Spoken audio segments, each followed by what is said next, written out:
जम्मू के सतावरी इलाके में ड्रग तस्करों ने किया पुलिस टीम पर हमला। जवाबी फायरिंग में गोली लगने से एक तस्कर की मौत। देर रात तस्कर ने परिजनों ने जीएमसी जम्मू में किया हंगामा।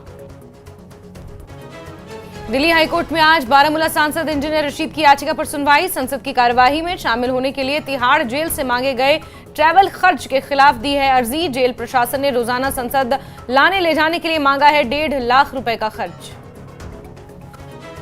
मशीन से बनाए जा रहे कालीनों को कश्मीरी हस्तशिल्प के नाम पर बेचने वालों पर होगी कार्रवाई। मुख्यमंत्री उमर अब्दुल्ला ने दिए निर्देश, कहा नकली प्रोडक्ट से कश्मीरी ब्रांड को हो रहा नुकसान। जल्द हिमाचल प्रदेश की तबाही वाले इलाकों का दौरा कर सकते हैं गृह मंत्री अमित शाह। कल हिमाचल बीजेपी के नेताओं ने मिलकर दी बाढ़ बारिश से हुई नुकसान की जानकारी। यूनाइटेड किंगडम्स के दौरे के बाद मालदीव्स के लिए रवाना हुए प्रधानमंत्री मोदी। भारत और इंग्लैंड में ऐतिहासिक व्यापार समझौते पर हुए हस्ताक्षर। किंग चार्ल्स से भी प्रधानमंत्री ने की मुलाकात। भारत ने यूके के समक्ष उठाया खालिस्तान का मसला। इजरायल और हमास के बीच युद्ध विराम समझौता अटका। इजरायल ने कतर से वापस बुलाई वार्ता टीम। हमास के रवैये को बताया जिम्मेदार।